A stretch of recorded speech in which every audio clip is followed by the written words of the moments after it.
Hello everyone, welcome to GS with Ashok.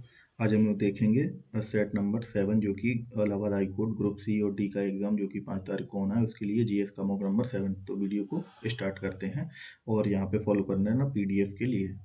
Next देखते हैं। तो क्वेश्चन देखते हैं। नंबर फर्स्ट क्या है? पहला क्वेश्चन है कि भारत की सबसे महत्वपूर्ण यूरेनियम की खादान कहाँ स्थित है? तो यूरेनियम की खादान जो है वो जादूगोड़ा माइंस कहाँ पे है? ये जादूगोड़ा की खानें ये झारखंड में है। ठीक है, जादूगोड़ा की माइंस जो कि कहाँ पे है? झारखंड में है। और यूरेनियम डेटिंग का उपयोग किया जाता है। यूरेनियम यूरेनियम डेटिंग का उपयोग किया जाता है रॉक की एज फाइंड आउट करने के लिए। किसका यूज किया जाता है? यूरेनियम डेटिंग का। और रॉक की स्टडी को क्या कहते हैं? Study of rocks, orology. ठीक है। और यूरेनियम की ओर कौन सी है? पिच ब्लेंड किसकी ओर है? ये ओर है किसकी? यूरेनियम की। और यूरेनियम को न्यूक्लियर रिएक्टर में एज ए फ्यूल यूज किया जाता है। और यूरेनियम जो पिचवैलेंट ओर है वो थोरियम की भी है। थोरियम जो है उसकी भी ओर है। और थोरियम जो हमें कहाँ मिलता है? केरल में। केरल जो स्टेट है वहाँ पे मिलता है। और कहाँ पे मिलता है? मोनाजाइट सैंड में। मोनाजाइट सैंड ऑफ केरल में कहाँ मिलता है? ये मिलता है थोरियम। और थोरियम और यूरेनियम दोनों की ओर पिचवैलेंट है। और केरल में नेचुरल रबर जो है उसका भी उत्पादन होता है। और रबर जो है वो मिलती कहाँ से? लेटेक्स ऑफ द प्लांट से। लेटेक्स ऑफ द प्लांट मतलब कि प्लांट के जो लेटेक्स है यानी कि गोंद है, वहाँ से क्या मिलता है? रबर मिलता है ऑफ द प्लांट। ठीक है। और अगर नेचुरल रबर जो मिलती है वो क्या होती है? सॉफ्ट होती है। और सॉफ्ट से इसे हार्ड करना है तो हार्ड करने के लिए हम लोग क्या करते हैं? इसमें सल्फर जो है वो ऐड करते हैं। और सल्फर ऐड करने की इस प्रोसेस को क्या कहते हैं? वल्कनाइजेशन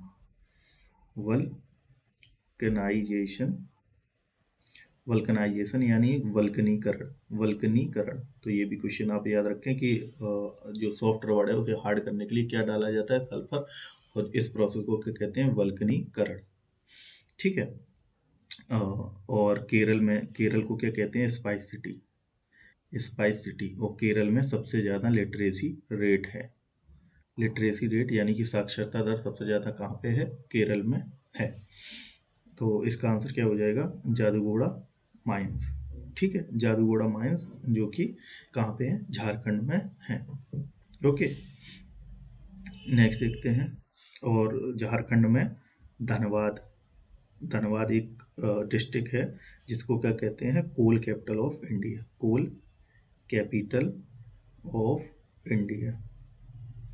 ठीक है। और कोल की बात करें तो कोल जो है वो 4 प्रकार का होता है।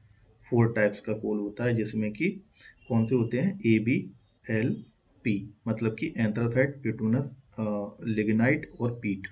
ठीक है। एंथ्रासाइट जो कि सबसे अच्छी क्वालिटी का, सबसे गुड क्वालिटी का कोल है। और पीट जो है सबसे खराब यानी कि बैड क्वालिटी का कोल है।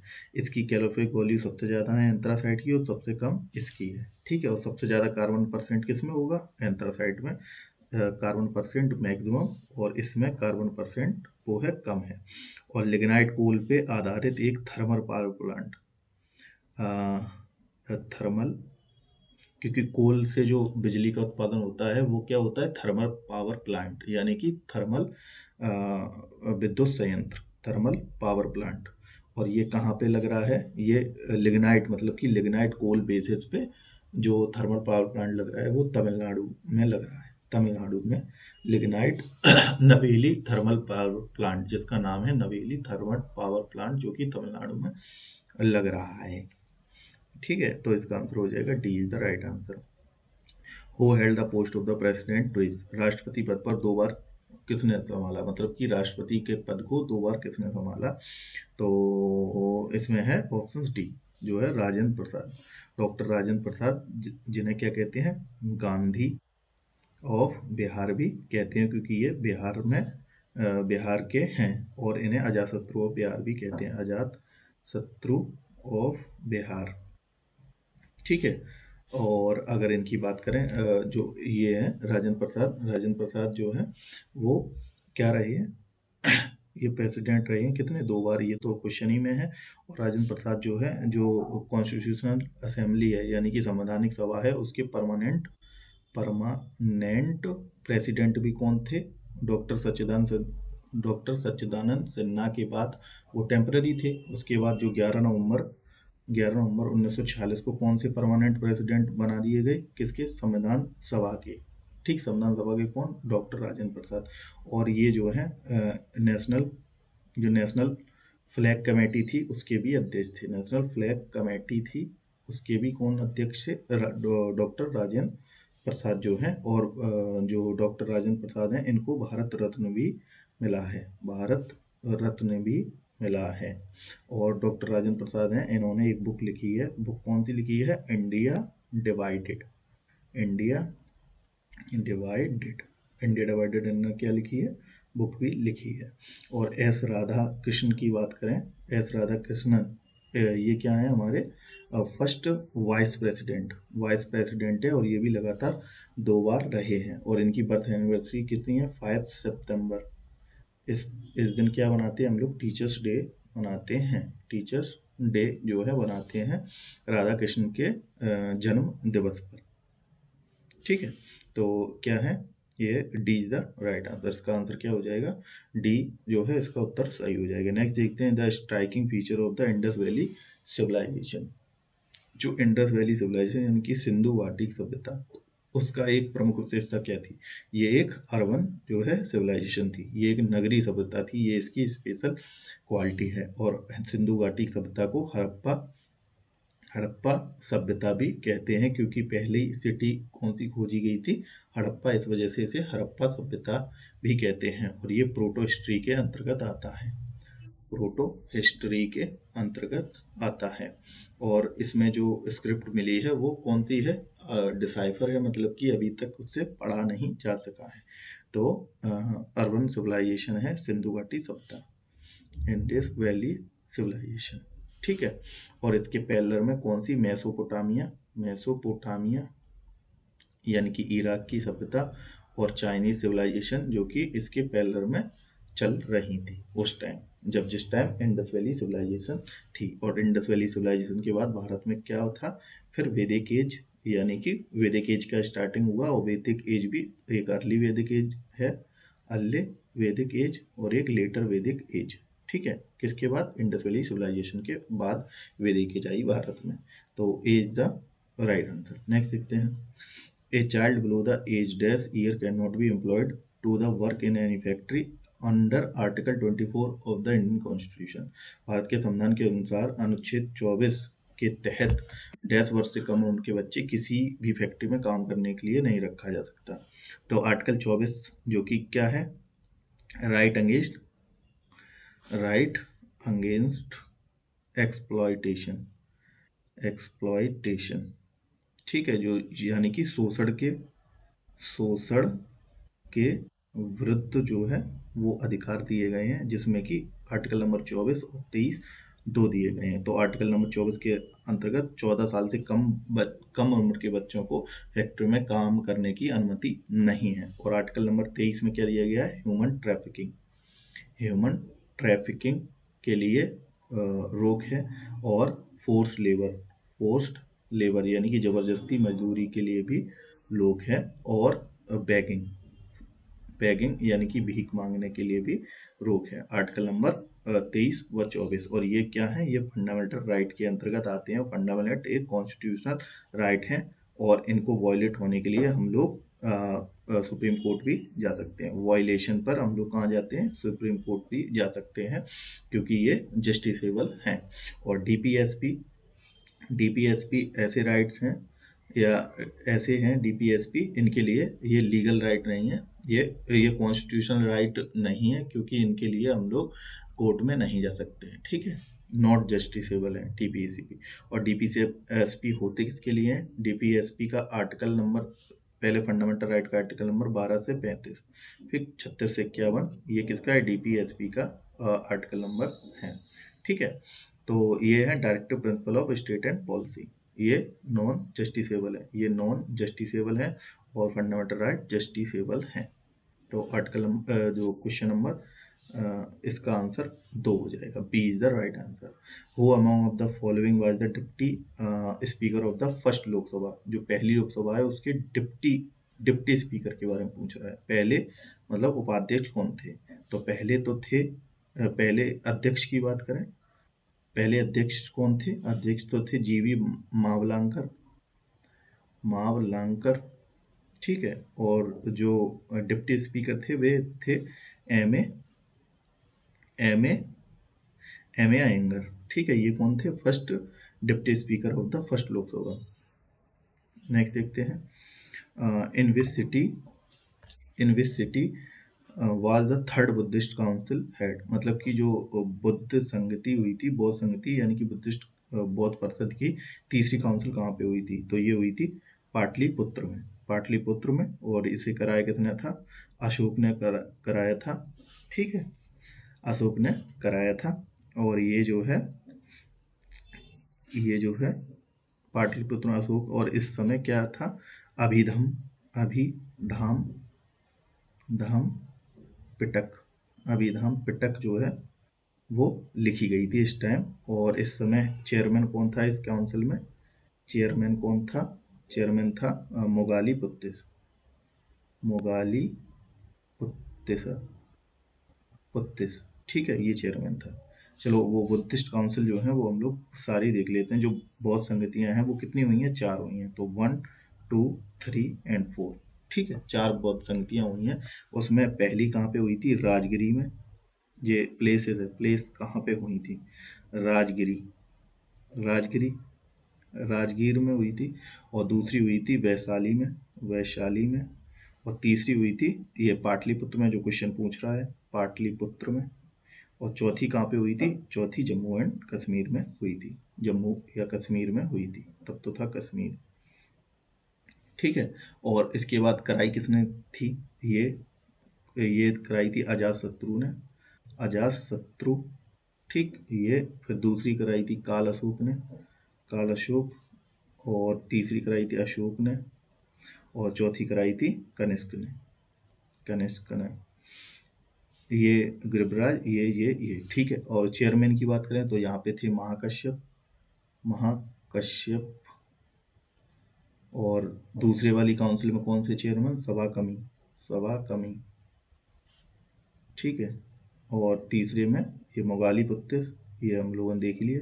और चौथी बुद्धिस्ट काउंसिल में Vasumitra, Vasumitra was the chairman. And यहाँ पे वाइस प्रेसिडेंट भी थे, वो कौन थे, अश्व घोष, अश्व घोष, ठीक है। तो ये हो गया, ये चारों बुद्धिस्ट काउंसिल जो है हो गई, तो B is the right answer. और अगर बात करें श्रावस्ती, श्रावस्ती में जो बुद्ध भगवान थे उन्होंने सबसे ज़्यादा क्या दिए, सरमन, यानी कि सरमन यानी कि उपदेश, उपदेश, उपदेश, सबसे ज़्यादा उपदेश कहाँ दिए, जो कहाँ पे दिए, श्रावस्ती में। और बुद्धिस्ट काउंसिल में और चीज़ें देख लें, अगर पहली बुद्धिस्ट काउंसिल में 2 पिटक लेके गए थे, एक थे अभिधम पिटक और एक सुत पिटक। तो सुत पिटक और अभिधम पिटक भी लिखे गए थे। और जो थर्ड बुद्धिस्ट काउंसिल है इसमें क्या लिखा गया था, थर्ड बुद्धिस्ट काउंसिल में लिखा गया था त्रिपिटक में एक अभिधम पिटक है, एक सुत्त पिटक है, और एक जो है अभी हम लोगों ने जो डिस्कस किया था वो पिटक, मतलब कि अभिधम पिटक जो है वो थर्ड बुद्धिस्ट काउंसिल में लिखा गया था। और सुत्त पिटक ये कब लिखा, ये किसने लिखा था, आनंद ने लिखा था, आनंद ने सुत्त पिटक लिखा था, ठीक है। और उसके बाद अगर बात करें फोर्थ बुद्धिस्ट काउंसिल की, तो फोर्थ बुद्धिस्ट काउंसिल में जो बौद्ध धर्म है वो हीनयान और महायान में कन्वर्ट हो गया था। और अगर बात करें ये श्रावस्ती में सबसे ज़्यादा बौद्ध धर्म जो बुद्ध भगवान है उन्होंने सबसे ज़्यादा सरमन यानी कि उपदेश दिए। और पहला जो है, पहला उपदेश कहाँ पे दिया था, वो सारनाथ यूपी में दिया था, सारनाथ जो कि वाराणसी के पास है प्रेजेंट टाइम में, वहाँ पे पहला उपदेश दिया था, फर्स्ट उपदेश किसने, बुद्ध भगवान ने। उसे क्या कहते हैं, turning the wheel of law, यानी कि धर्मचक्र परिवर्तन, ठीक है। तो इसका answer B is the right answer. Next देखते हैं, as per the census of 2011 which of which state of India है lowest sex ratio that is the female 1000 male, मतलब कि 2011 की जनगणना के अनुसार सबसे कम सेक्स रेशियो कौन सी स्टेट्स में है, तो वो है हरियाणा में। और भारत का अगर सेक्स रेशियो की बात की जाए, सेक्स रेशियो का मतलब क्या होता है कि 1000 मैन पे कितनी वुमेन्स हैं। ठीक है, तो सेक्स रेशियो जो देखते हैं किसका, भारत का, तो वो कितना है, 940 है। और अर्बन में, मतलब कि शहरी क्षेत्र में कितना है, अर्बन में 926 है, और रूरल में कितना है, 947। ठीक है, और सबसे ज़्यादा मैक्सिमम सेक्स रेशियो कहाँ है, मैक्सिमम सेक्स रेशियो अगेन कहाँ पे है, रेशियो ये है केरला में।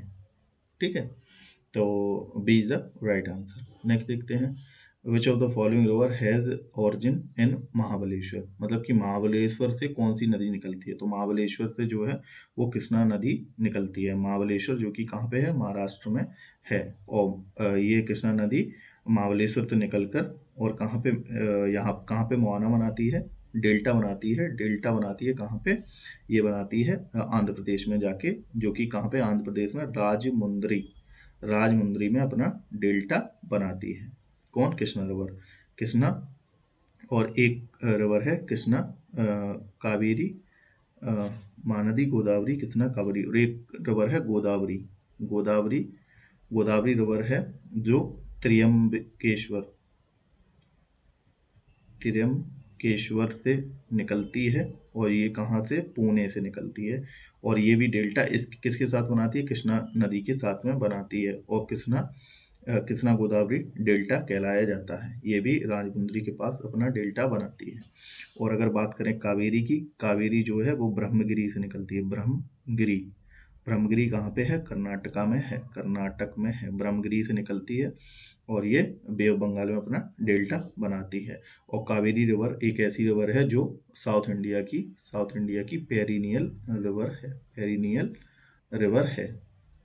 पेरिनियल रिवर का मतलब क्या हुआ, पेरिनियल रिवर का मतलब ये हुआ कि ये पूरी साल बहती है। साउथ इंडिया की नदियाँ ज़्यादातर बारिश के जल पर वो होती हैं, डिपेंडेड होती हैं, लेकिन जो कावेरी रिवर है वो बारिश के जल पे तो डिपेंडेड है, लेकिन इसमें पूरी साल पानी बहता है।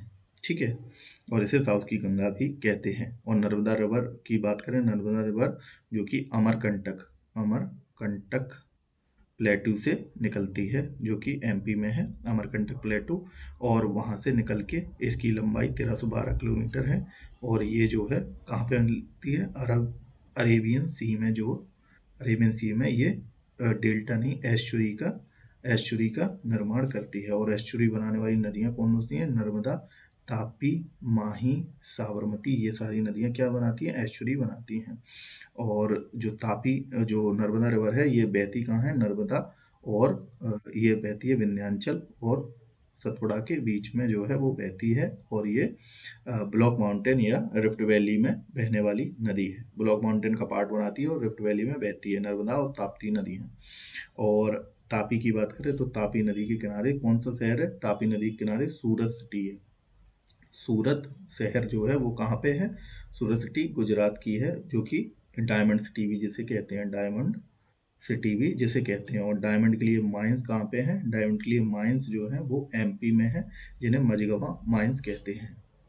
ठीक है, मझगवा माइंस, माइंस डायमंड्स के लिए कहाँ पे, एमपी में है, और कौन सी है, मझगवा माइंस है। और एक पन्ना बायोस्फीयर रिजर्व है, जो कि कहाँ पे, एमपी में है। ये क्या है, ये यूनेस्को के मैनन बायोस्फीयर प्रोग्राम में शामिल किया गया है, 12th बायोस्फीयर रिजर्व के रूप में, पन्ना बायोस्फीयर रिजर्व। ठीक है, तो ये इसका आंसर क्या हो जाएगा, कृष्णा जो है वो आंसर हो जाएगा। और कृष्णा नदी पर जो कृष्णा नदी की अगर और बात करें,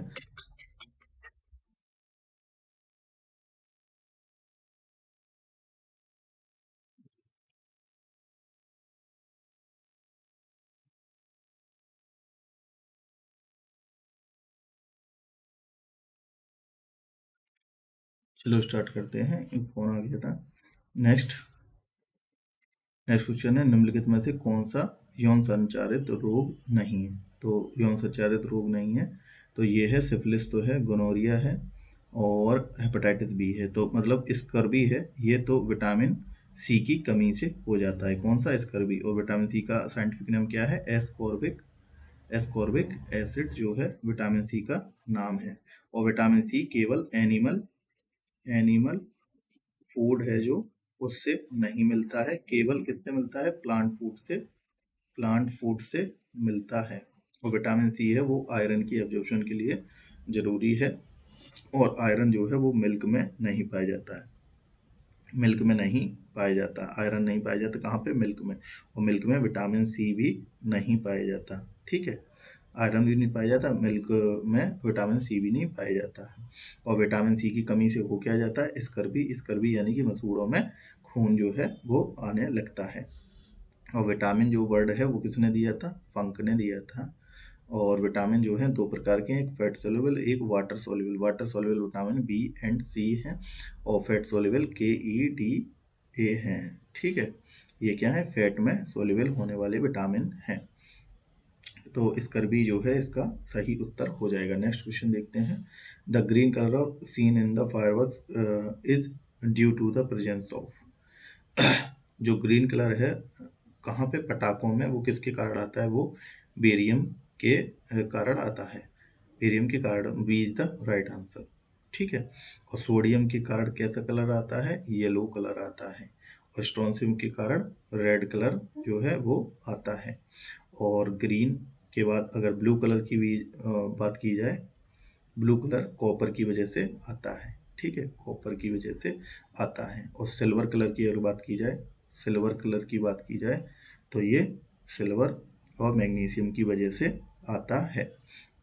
और बेरियम की बात की जाए, बेरियम सल्फेट जो है, बेरियम सल्फेट सल्फेट जो है यूज किया जाता है एंडोस्कोपी के टाइम पे। एंडोस्कोपी के टाइम पे, एंडोस्कोपी मतलब कि अंदर अगर एक्सरे करना है तो उसके लिए क्या? बेरियम सल्फेट जो है, जिससे कि जो है क्लियर एंडोस्कोपी हो जाती है, यानी कि अंदर के ऑर्गन को देखना एंडोस्कोपी कहलाता है। और एक्सरे की खोज किसने की थी? रोएंटजन ने की थी। ठीक है, रोएंटजन ने एक्सरे की खोज की थी। और सोडियम की बात करें, सोडियम एक बहुत रिएक्टिव है जो ऑक्सीजन से क्रिया करके जलने लगता है। इस वजह से इसे मिट्टी के तेल में स्टोरेज रखते हैं। मिट्टी के तेल यानी कि केरोसिन ऑयल में जो है हम लोग स्टोर करके रखते हैं। और फ्रेंसियम जो है वो मोस्ट रिएक्टिव एलिमेंट है। फ्रेंसियम जो है मोस्ट रिएक्टिव एलिमेंट है। और मोस्ट नेगेटिव एलिमेंट फ्लोरीन है। और फ्लोरीन है बस। ठीक है, तो B is the right answer. Next देखते हैं question. The tomb which of these ancient emperor is located in Sasaram Bihar. मतलब कि सासाराम बिहार में कौन से सम्राट का वो है? क्या है? मकबरा है। मकबरा बिहार राज्य में सासाराम में कौन से सम्राट का मकबरा है? तो इसमें है शेरशाह सूरी, जिसने सूरी वंश की स्थापना 1540 ईस्वी में की थी। और ये सेकंड जो है अफगान डायनेस्टी है। अफगान यानी कि अफगानी थे ये। कौन? शेरशाह सूरी। और शेरशाह सूरी जिसका ओरिजिनल नाम क्या है? फरीद नाम है। और शेरशाह का टाइटल शेरशाह को किसने दिया था? ये वेस्ट बंगाल के जो सूबेदार थे बाबर खान लोहानी, उन्होंने क्या दिया था? शेरशाह का टाइटल दिया था। और शेरशाह ने जो है 1540 में और 1539 में ये हुमायूं से लड़ाई करी थी, जिसमें कि चौसा की चौसा चौसा चौसा और बिलग्रिम या कन्नौज की लड़ाई भी करी थी। किससे? बिलग्रिम। बिलग्रिम और कन्नौज जिसे कहते हैं, कन्नौज, इसकी लड़ाई करी थी कब? 1540 में। 1539 में चौसा की ये हुमायूं के साथ। और हुमायूं को हरा के दिल्ली में जो है शेरशाह सूरी ने सूरी वंश की स्थापना की थी। और ये 15 साल शासन किया। 1555 तक ये सूरी वंश का शासन रहा। मुगल पीरियड उस टाइम नहीं था। और फिर 1556 में जो है वो अकबर ने शासन स्टार्ट किया यहाँ पे दोबारा। और फिर उसके बाद अगर बात करें शेरशाह सूरी के बारे में, ये देख लिया हम लोगों ने, बाबर खान लोहानी। और इन्होंने सासाराम बिहार में जो है इनका टॉम्ब है। ये क्वेश्चन पूछ रहा था। उसके बाद करें अगर हम लोग बहादुर शाह जफर, तो जो 1857 की जो क्रांति हुई थी, रिवोल्ट ऑफ 1875, 1857। तो इस समय कौन था भारत में जो बादशाह, वो बादशाह बहादुर शाह जफर था, जो कि लड़ा था रिवोल्ट में। ठीक है। और अलाउद्दीन खिलजी की बात करें तो अलाउद्दीन खिलजी जो है, इनका ओरिजिनल नाम क्या है? अली गुरसब, गुरसब, गुरसब। और इन्होंने क्या किया था, जो इनके वो थे, चाचा थे, उन्हें क्या कड़ा में इन्हें मार के और अपना शासन स्थापित कर लिया था। ठीक है, अली गुरसब। और अलाउद्दीन खिलजी ने blood and iron policy follow करी थी, जो कि बलबन के द्वारा थी। और इन्होंने मार्केट कंट्रोल सिस्टम दिया था, मार्केट कंट्रोलिंग सिस्टम जो है इन्होंने दिया था, जिसमें कि साने मंडी की पोस्ट बनाई थी। साने मंडी की पोस्ट, साने मंडी की पोस्ट इन्होंने दाग प्रथा यानी कि घोड़ों पे मोहर लगाने की प्रथा, ब्रांडिंग ऑफ द हॉर्सेस। और दाग प्रथा, चेहरा प्रथा, चेहरा प्रथा। और और जो है स्टैंडिंग आर्मी, इन्होंने 1 लाख से ज़्यादा सोल्जर्स की रखी थी, स्टैंडिंग आर्मी। और अलाउद्दीन खिलजी का एक गुलाम था कौन? हजार दिनारी, हजार दिनारी, जैसे कहते थे हजार दिनारी। ठीक है। और ये कौन था? अली गुरसब यानी कि अलाउद्दीन खिलजी का गुलाम था, जो कि 1000 दिनार में इसने खरीदा था। इसका नाम क्या था? मलिक गफूर, मलिक गफूर जो है इसका नाम था। और इसने काम क्या किया था? ये साउथ इंडिया में रूल करता था, साउथ इंडिया में। और साउथ इंडिया में एक वारंगल जो है प्रेजेंट टाइम आंध्र प्रदेश, वारंगल जो है, वारंगल के एक राजा थे प्रताप रुद्र देव, वहां से कोहिनूर हीरा किसे दिया था? ये दिया था अलाउद्दीन खिलजी को लाकर दिया था कोहिनूर हीरा। ठीक है। और अगर बात करें ठीक है, और फिर बात करें कुतुबुद्दीन ऐबक की, जो दिल्ली वंश की स्थापना, दिल्ली सल्तनत की स्थापना किसने की थी? ये रियल फाउंडर नहीं कहा जाता, लेकिन दिल्ली सल्तनत की स्थापना की थी कुतुबुद्दीन ऐबक ने। कब की थी? 1206 में की थी। ठीक, 1206 में। लेकिन इसने कैपिटल लाहौर में ही रखी थी, लाहौर में, दिल्ली में नहीं लाया था ये कैपिटल अपनी। ठीक है। और दिल्ली में कैपिटल किसने करी थी? इल्तुतमिश ने, इल्तुतमिश, जो कि इसका क्या था? इसका भी गुलाम था अंगेन। और ये लेकिन क्या था? ये उसका वो था, दामाद था। कौन? इल्तुतमिश। किसका? ऐबक का। और ऐबक ने लाहौर कैपिटल बनाई थी, लेकिन उसने दिल्ली में कैपिटल शिफ्ट करी थी। किसने? इल्तुतमिश ने। और इल्तुतमिश को तभी कहा जाता है दिल्ली डायनेस्टी का रियल फाउंडर। किसे कहा जाता है? रियल फाउंडर ऑफ दिल्ली सल्तनत, फाउंडर, ये इल्तुतमिश को कहा जाता है। और कुतुबुद्दीन ऐबक ने पहली मुस्लिम जो बिल्डिंग बनवाई, वो कौन सी? कुतुब मीनार, जो कि कुतुब मीनार, कुतुब मीनार जो कि दिल्ली में है, उसका निर्माण किसने करवाया था? ये कुतुबुद्दीन ऐबक ने करवाया था। और किसके नाम पर? बख्तियार काकी जी के नाम पर कराया था। और इसका जो है निर्माण कराया था। और 1210 में ये जो है कुतुबुद्दीन ऐबक की मृत्यु हो गई थी। तो इसमें सी इज द राइट आंसर। चलो और बाद में देखते हैं, नेक्स्ट करते हैं कि one speaker always a speaker, एक बार स्पीकर हमेशा स्पीकर की परंपरा का पालन कहाँ किया जाता है? तो ये किया जाता है ब्रिटेन में। ठीक, ब्रिटेन में जो ब्रिटेन में क्या होता है? हाउस ऑफ कॉमन्स होता है, उसमें हाउस ऑफ कॉमन्स। ठीक है। और टू पार्टी सिस्टम कहाँ पे है? टू पार्टी सिस्टम, ये कहाँ पे है? ये यूएसए में है, लिबरल और डेमोक्रेटिक। और अगर बात करें इंडिया की, तो इंडिया में पार्लियामेंट्री फॉर्म ऑफ गवर्नमेंट, जो कि कहाँ से? ब्रिटेन से लिया था। लोकसभा जैसे हाउस ऑफ कॉमन्स कहाँ पे कहते हैं? ब्रिटेन में। ठीक। तो is the right answer. Next देखते हैं, India Siberian crane can be found in. तो साइबेरियन क्रेन जो है वो इंडिया में कहाँ मिलता है? तो वो मिलता है केलोदेव बर्ड सेंचुरी, जो कि कहाँ पे है? राजस्थान में। राजस्थान में जो है क्या है? केलोदेव बर्ड सेंचुरी। और यहाँ पर क्या है? रणथंभौर बर्ड सेंचुरी भी कहाँ पे है? राजस्थान में है। और दचीगम नेशनल पार्क कहाँ पे है? जम्मू एंड कश्मीर में। और जम्मू कश्मीर का जो है वो कौन है एनिमल? ये कश्मीरी स्टैग है। और ठीक, तो D is the right answer. और एरिया वाइज सबसे बड़ा स्टेट अपना कौन है? राजस्थान है। नेक्स्ट देखते हैं, what is the queen proclamation? Date of the queen proclamation, मतलब कि जो क्वीन की घोषणा है उसकी तारीख क्या थी, तो उसकी थी 1 नवंबर 1958, और इसी के दिन क्या था, गुड गवर्नेंस एक्ट भी कहते हैं इसे, गुड गवर्नेंस एक्ट। जब 1857 का रिवोल्ट हुआ उसके बाद में क्या हुआ, उसके बाद जो क्वीन ने प्रोक्लेमेशन दी या good governance act good governance act जो कि 1858 का है, उसमें क्या था कि इक्वलिटी देंगे। गुड गवर्नेंस एक्ट में था क्या, इक्वलिटी देंगे, और जो रिलीजियस इंटरफेयर है वो नहीं, और डॉक्ट्राइन ऑफ लैप्स जो कि चल रही थी वो भी खत्म करेंगे। तो इसमें उन्होंने केवल रिलीजियस इंटरफेयर करना बंद कर दिया था, बाकी कोई भी चीज़ नहीं करी थी। और इस समय क्या हुआ था, जब गुड गवर्नेंस एक्ट आया था तो इसमें ईस्ट इंडिया कंपनी है उसका शासन खत्म करके जो जो पूरा कहाँ पे चला गया था, क्राउन के पास, यानी कि क्वीन के पास चला गया था, ठीक है, शासन। और इसी समय जो गवर्नर जनरल की पोस्ट को क्या कर दिया था, वॉइस रॉय कर दिया गया था, वॉइस रॉय। और पहला वॉइस रॉय और लास्ट गवर्नर जनरल कौन बना, कैनिंग बना, लॉर्ड कैनिंग, ठीक। और लॉर्ड कैनिंग की समय क्या होता है, 1857 की क्रांति होती है, तो is the right answer. Next देखते हैं, what is the punishment under the official secret act 1923 for the offense of spying in the relation to any work of defense establishment or in relation to any secret official code, मतलब कि ये पूछ रहा है कि रक्षा संसाधन के काम या किसी गुप्त सरकारी कोड से संबंधित जासूस के लिए कितनी सजा मिलेगी, जासूसी के अपराध के लिए कितनी सजा मिलेगी, वो कौन से अधिनियम के तहत, 1923 के आधिकारिक गोपनीयता अधिनियम के तहत। तो इसमें मिलेगी इम्प्रिजनमेंट ऑफ द 14 ईयर।